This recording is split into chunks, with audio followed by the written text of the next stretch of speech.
Hello বন্ধুরা, আমি শিলা। আজকে তোমাদেরকে এমন একটি গল্প শোনাব যেখানে একটি ছেলে একটি মেয়েকে প্রথমে বন্ধু ভাবত, বেস্ট ফ্রেন্ড ভাবত। তারপর এই মেয়েটিকে আস্তে আস্তে ভালোবাসতে শুরু করল। মেয়েটি ছেলেটিকে ঠিক বন্ধুই ভাবত, এর চাইতে বেশি কিছু না। কিন্তু ছেলেটি এক পর্যায়ে মেয়েটিকে এমনভাবে ভালোবেসে ফেলেছে যে তার জীবনের চাইতেও বেশি ভালোবেসে ফেলেছে।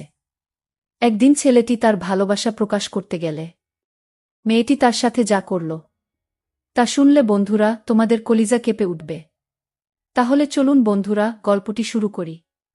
গল্পটি শুরু করার আগে বন্ধুরা, তোমাদের নিকট আমার বিশেষ অনুরোধ, দয়া করে তোমরা আমার চ্যানেলটি সাবস্ক্রাইব করে আমাকে সাপোর্ট করবা।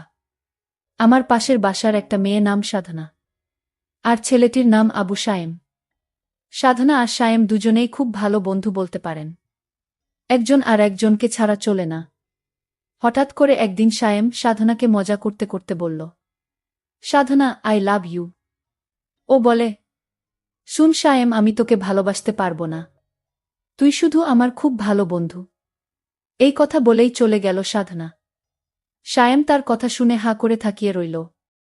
তাকে কোনোভাবেই তার মনের অনুভূতি বোঝাতে পারল না। এভাবেই দিন যেতে লাগল। কিন্তু ছেলেটি ভাবল যে সাধনা তো কোনোভাবেই আমাকে ভালোবাসে না, কি যে করি। বলতে বলতে সাধনার ফোন। সাধনা বলল, ওই সায়েম, কি করছ? তোর কথাই ভাবতাছি সাধনা। চুপ থাক। সাধনা বলল, ওই সায়েম, খাইছস? সায়েম বলল, না। তুই খাইছ সাধনা? হ্যাঁ খাইছি। তুই এখনই খেয়ে নে, আর মাঠে তাড়াতাড়ি আয়। আচ্ছা, বলেই লাফাতে লাগলাম। সাধনার মনে হয়তো আমার জন্য ভালোবাসা জাগছে। তাড়াতাড়ি খেয়ে গেলাম। গিয়েই বললাম, কিরে সাধনা, হঠাৎ জরুরি তলফ? সামনে আমাদের এক্সাম রে, খুব টেনশনে আছি। কোনো চিন্তা করিস না, ফেইল করলেও তোরে আমি বিয়া করমু।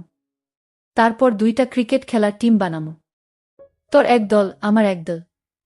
বলেই হা হা হা করে হাসি দিলাম। কিন্তু হাসি দেওয়ার পর যা ঘটল তা সায়েম তার নিজের চোখকেও বিশ্বাস করাতে পারল না।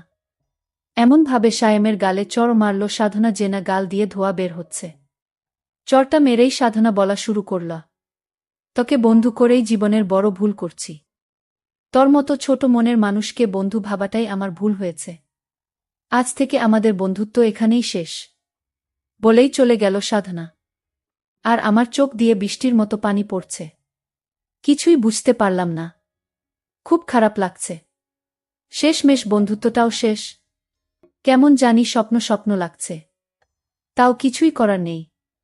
অশ্রুভরা চোখ আর বুক ভরা কষ্ট নিয়ে বাসায় চলে গেল সায়েম। এসেই শুয়ে পড়ল।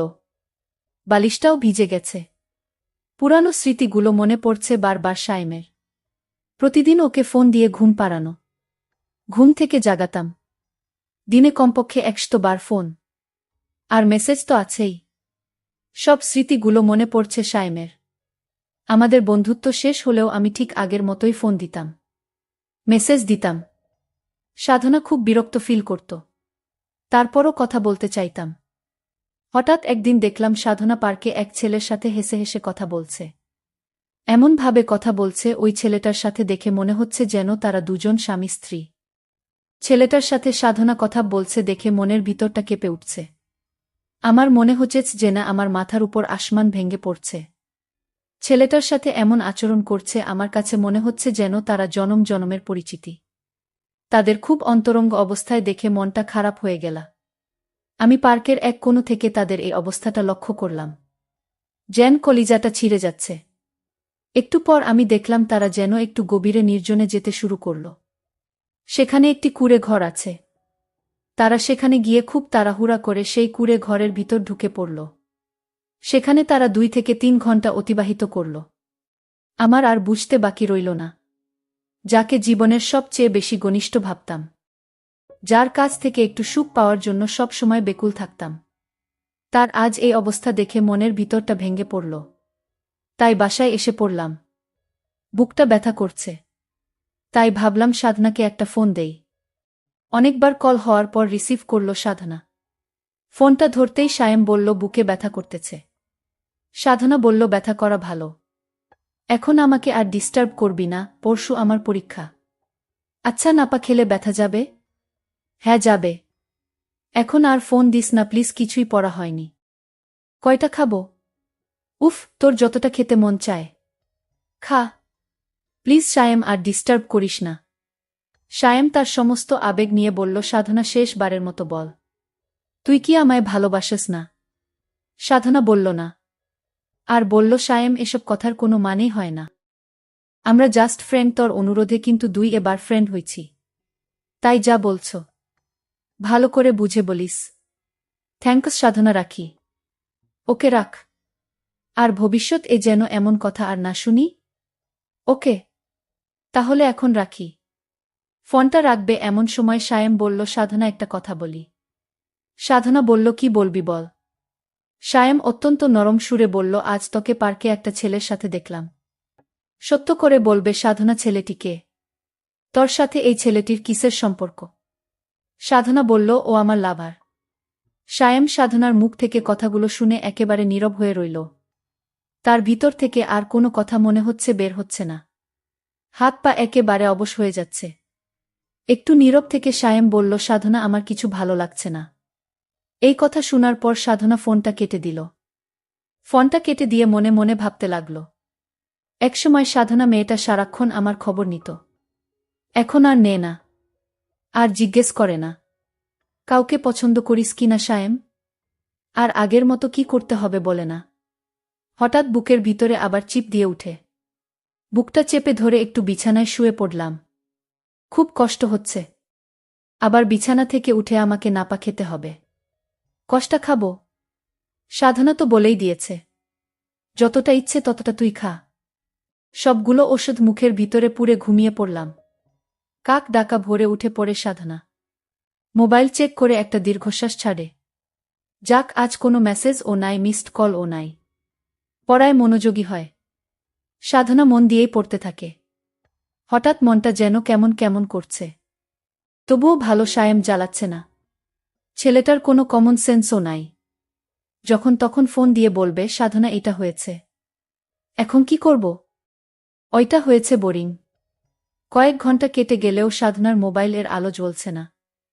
হঠাৎ মোবাইল মেসেজ টোন বেজে উঠল। সাধনার কাছে বোরিং হ্যাপি দুইটাই লাগল।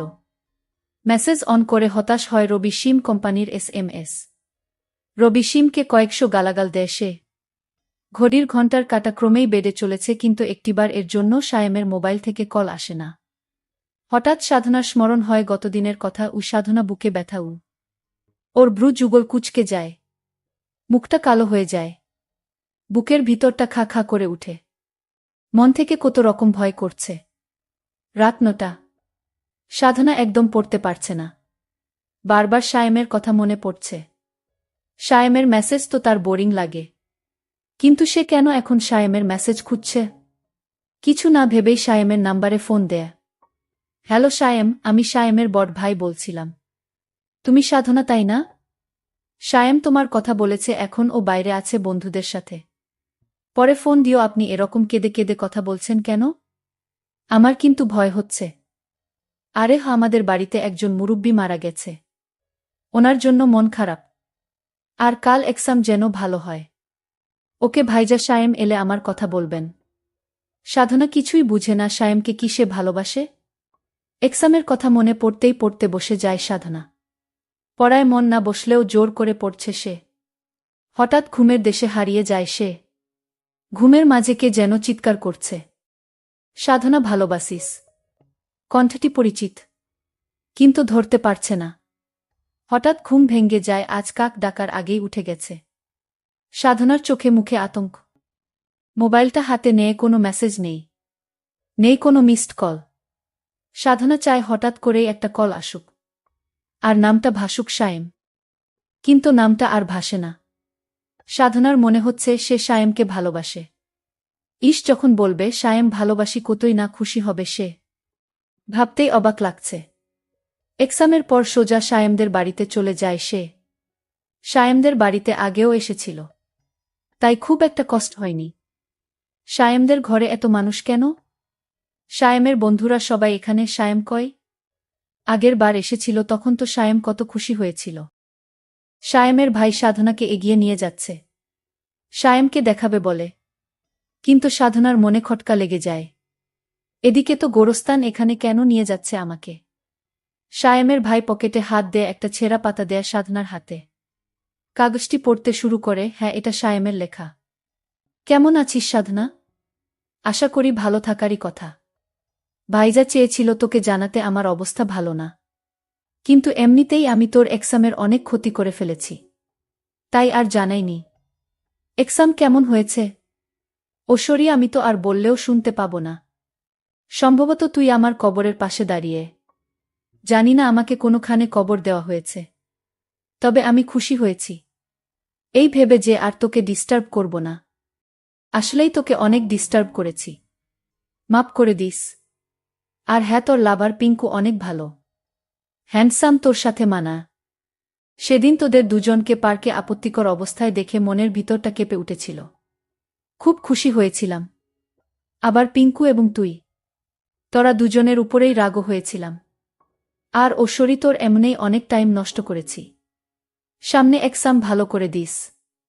আর একটা কথা, নাপা কাজ করেছে, আমার সব ব্যথা দূর করে দিয়েছে। থ্যাঙ্কস, মাফ করে দিস। আর একটা কথা, রাগ করিস না সাধনা, আমি তোকে অনেক, আমার জীবনের চাইতেও বেশি ভালোবাসতাম। যতক্ষণ আমার দেহে প্রাণটি ছিল ততক্ষণ শুধু সাধনা সাধনা বলেই আমার শেষ নিঃশ্বাস ত্যাগ করেছিলাম। যাক, সব শেষে তো আমি তোকে যে ভালোবেসে মরতে পেরেছি, এতেই আমার সুখ। সাধনা ভোগে নয়, ত্যাগেই সুখ। ভালো থাকিস। আবার সরি। আর জীবনেও বলবো না ভালোবাসি তোকে। এই কানে ধরেছি। বোরিং বোরিং সাধনা ধপ করেই সায়েমের কবরে বসে পড়ল আর চিৎকার করে কান্না করছে।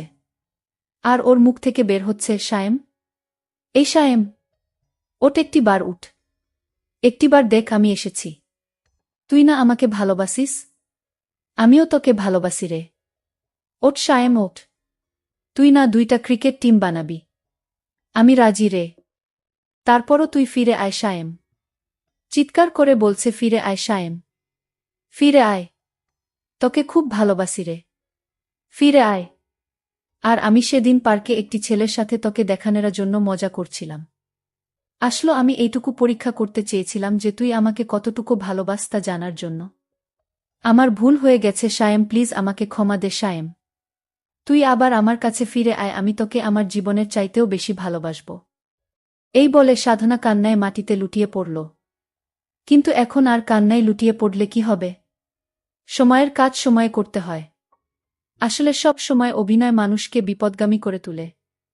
প্রত্যেকটি মানুষকে বোঝা উচিত কখন, কোন সময় কি অভিনয় করতে হবে। কিছু কিছু অভিনয় মানুষের জীবনকে ধ্বংস করে দেয়া। ঠিক তেমনি ঘটেছে সায়েম আর সাধনার জীবনে। সুতরাং আমরা প্রত্যেকটি মানুষকে জীবনের প্রত্যেকটি মুহূর্তে কিছু কিছু কাজ আছে, যেগুলা গুরুত্বপূর্ণ কাজ, যেগুলোতে কখনো কাম খেয়াল করা উচিত নয়। তাহলে বরঞ্চ হিতের চেয়ে বিপরীতে হয় বেশি। মোটকথা, প্রতারণা বা প্রতারণার অভিনয় মানুষকে বেশিরভাগ সময় বিপদগামী করে তোলে। তাই এই ব্যাপারে তোমাদের প্রত্যেককে সচেতন হওয়া উচিত। বন্ধুরা, তোমাদের নিকট আমার একটি ছোট্ট প্রশ্ন। এ গল্প থেকে তোমরা কি শিখতে পারলে? দয়া করে কমেন্ট করে জানাবে। বন্ধুরা, ভিডিওটি যদি ভালো লাগে তাহলে একটি লাইক দিন। আর তোমরা যদি এইরকম ধরনের ইন্টারেস্টিং ভিডিও পেতে চাও, তাহলে দয়া করে আমার চ্যানেলটি সাবস্ক্রাইব করো। পরিশেষে তোমাদের সকলের সুস্বাস্থ্য কামনা করি। ভিডিওটি দেখার জন্য তোমাদের সকলকে অসংখ্য ধন্যবাদ।